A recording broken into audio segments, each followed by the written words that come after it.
नमस्कार, मैं हूं विद्यासागर। स्वागत है आप सभी का देवभूमि में। और सबसे पहले बात, नैनीताल हाईकोर्ट ने चारधाम यात्रा पर रोक लगाई है। 22 जून तक चारधाम यात्रा पर रोक रहेगी।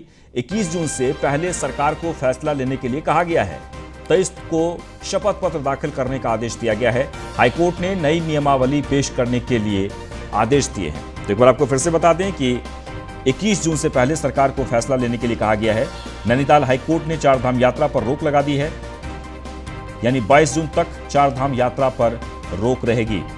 21 जून से पहले सरकार को फैसला लेने के लिए कहा गया है। 23 को शपथ पत्र दाखिल करने का आदेश दिया गया है। वहीं हाईकोर्ट ने नई नियमावली पेश करने के लिए भी आदेश दिए हैं।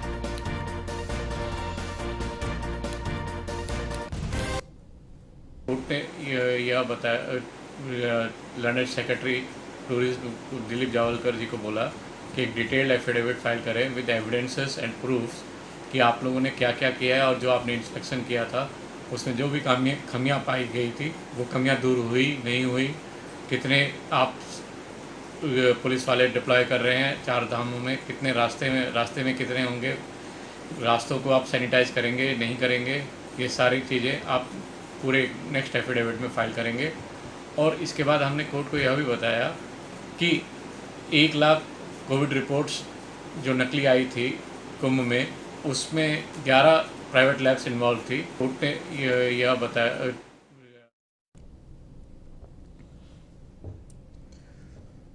चलिए आगे बढ़ते हैं। एलटी सहायक शिक्षक पर सरकार मेहरबान, चहेते को लाभ देने के लिए कर्मचारी से अधिकारी बनाया। नियमों को ताक पर रख बनाया सहायक कुल सचिव। श्रीदेव सुमन यूनिवर्सिटी में सहायक कुल सचिव बनाया गया है। सहायक अध्यापक देवेंद्र सिंह रावत को प्रतिनियुक्ति दी गई है। नियम कानून सभी को ताक पर रखकर नियुक्ति दी गई है। तो एक बार आपको फिर से बता दें कि श्रीदेव सुमन यूनिवर्सिटी में सहायक अध्यापक देवेंद्र सिंह रावत को प्रतिनियुक्ति दी गई है।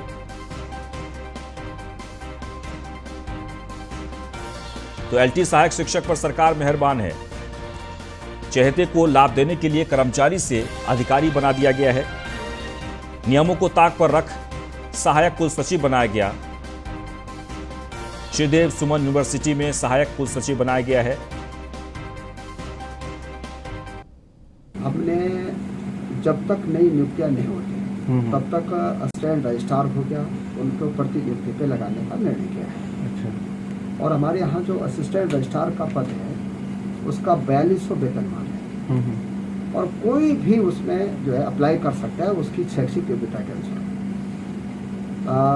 जिन लोगों की 3 लोगों की नियुक्तियां हुई हैं उनका 4800 ज़्यादा पे ग्रेड है।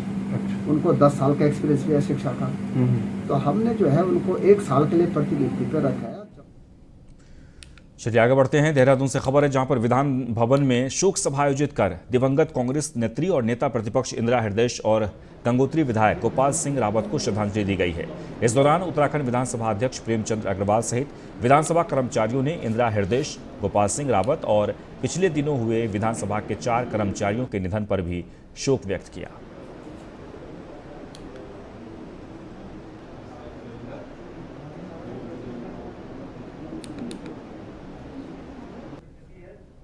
क्षति का प्रतिपूर्ति होना तो संभव नहीं है।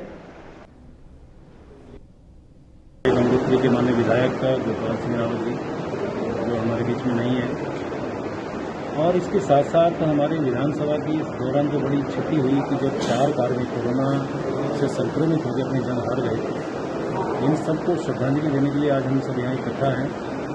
निश्चित रूप से हम पूरे विधानसभा परिवार के लोग इन सब के जाने से बहुत व्यथित हैं, बहुत दुखी हैं।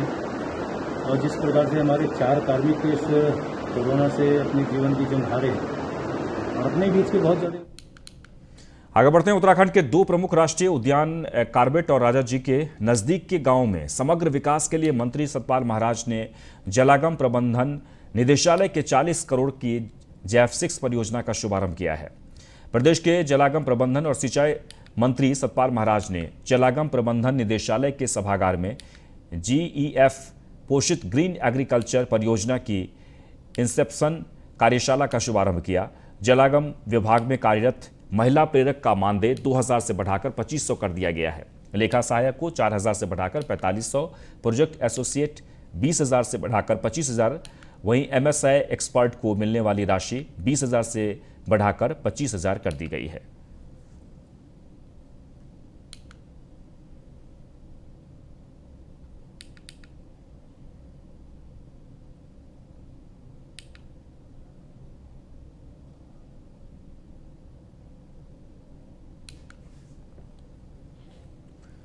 वहीं कैबिनेट मंत्री गणेश जोशी ने जल संस्थान और जल निगम के अधिकारियों के साथ बैठक की है। बैठक में मंत्री ने मसूरी क्षेत्र के अनारवाला और कुठाल गेट की योजना की जानकारी ली। मंत्री गणेश जोशी ने मसूरी क्षेत्र की पेयजल समस्या दूर करने के भी निर्देश दिए हैं। साथ ही क्षेत्र में जो योजनाएं अधूरी हैं उन्हें जल्दी पूरा करने का आदेश दिया गया है।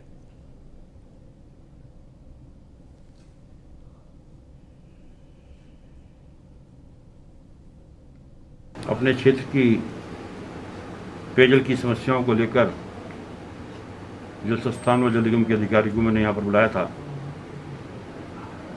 और विस्तार से सब बिंदुओं पर चर्चा हुई। क्योंकि गर्मियाँ आ गई हैं, पानी की प्रॉब्लम शुरू हो गई है। उन्होंने भी बताया कि फिर राजेंद्र नगर में 25 तारीख के बाद ट्यूबवेल का काम शुरू हो जाएगा। अभी एक ट्यूबवेल हमने वहाँ पर लगाया है, उसमें अपेक्षा के अनुरूप पानी नहीं मिला। लगभग 600 लीटर पर 600 LPM पानी वहाँ पर मिला है। इसी प्रकार हमारे अनारवाला व कुठाल गेट के भी ट्यूबवेल स्वीकृत हो गए हैं। उनका शासनादेश एक दिन। चलिए आगे बढ़ते हैं। खबर रामनगर से है, जहां पर अनिल बलूनी ने धनगढ़ी नाले का निरीक्षण किया है। रामनगर में धनगढ़ी नाले का निरीक्षण कर जानी प्रगति। राज्यसभा सांसद के साथ NH और वन विभाग के अधिकारी मौजूद रहे। अगली बरसात से पहले बनकर तैयार हो जाएगा पुल, ये कहा है अनिल बलूनी ने। जनता को मलबे के कारण लगने वाले जाम से निजात मिलेगी। पुल की महत्ता को देखते हुए इसका शीघ्र निर्माण आवश्यक है।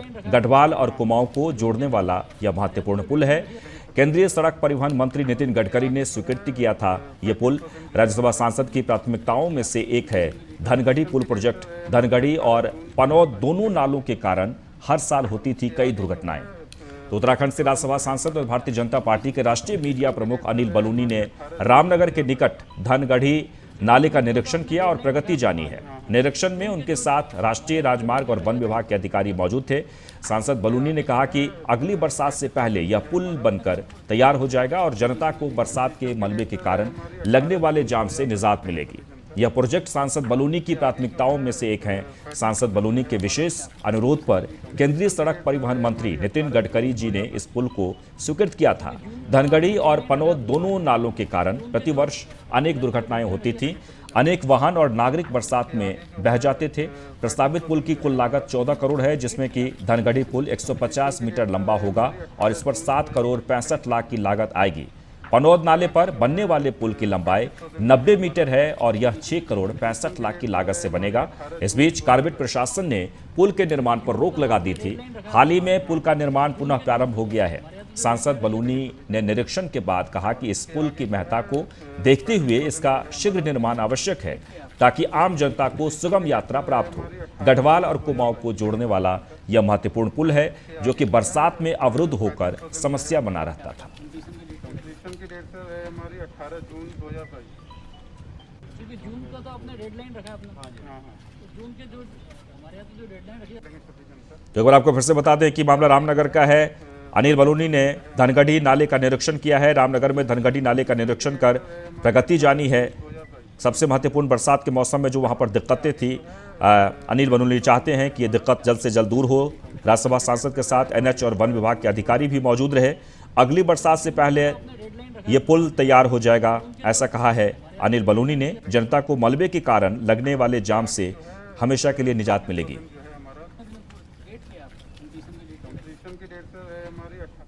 आगे बढ़ते हैं। पौड़ी में मानसून सीजन को देखते हुए किसी भी आपदा से निपटने के लिए DM डॉक्टर विजय कुमार जोगदंडे की अध्यक्षता में मॉक ड्रिल का आयोजन किया गया, जिसमें सभी विभागों ने सामंजस्य बनाकर आपदा से निपटने के लिए तैयारियों का जायजा लिया।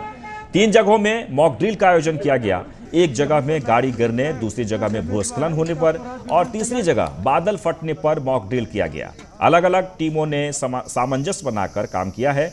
जिलाधिकारी पौड़ी ने बताया कि आज मॉक ड्रिल आयोजित करने का मकसद था कि बरसात के समय होने वाली आपदाओं के लिए पहले से किस तरह से तैयार रहा जाए।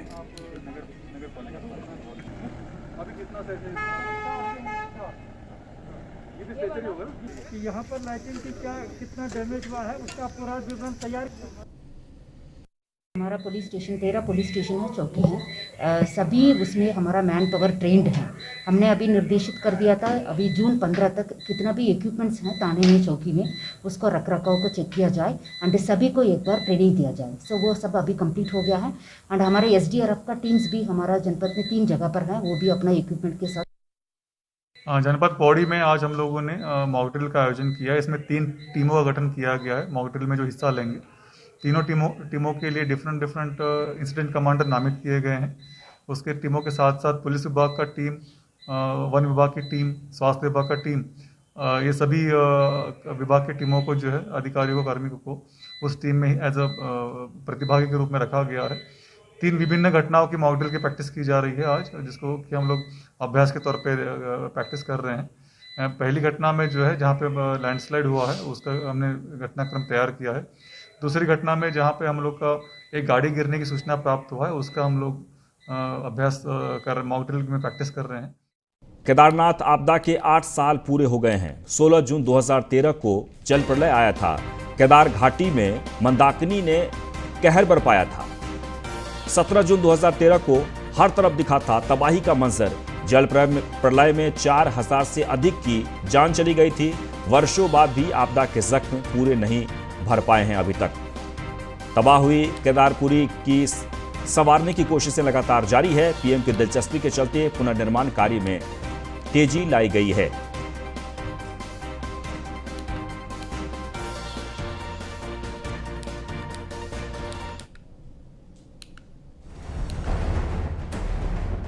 तो केदारनाथ आपदा के 8 साल 15 जून 2013 पहाड़ों पर तेज बारिश शुरू हुई। 16 जून 2013 केदार घाटी में मंदाकिनी नदी ने कहर बरपाया। 17 जून 2013 हर तरफ तबाही का मंजर दिखा।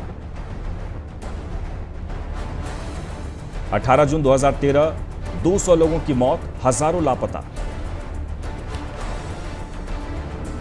18 जून 2013 चौथे दिन केदारनाथ पहुंच पाया सहायता दल।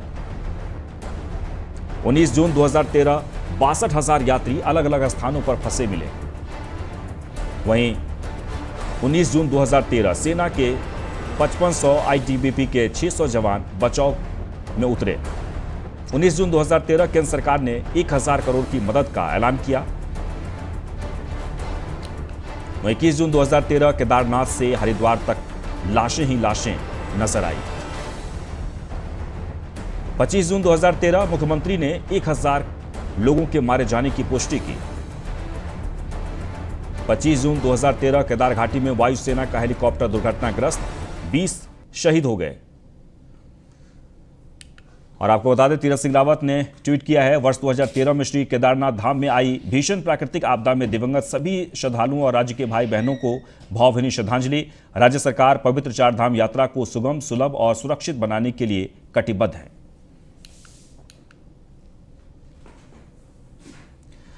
वहीं उन्होंने दूसरा जो ट्वीट किया है वो ये कि वर्ष 2013 में आज के ही दिन श्री केदारनाथ में आई प्राकृतिक आपदा के पश्चात केदारपुरी और उसके पूरे यात्रा पथ का पुनर्निर्माण और विकास माननीय प्रधानमंत्री श्री नरेंद्र मोदी जी के कुशल मार्गदर्शन में किया जा रहा है। केदारपुरी का नया स्वरूप अब निखर कर सामने आ रहा है।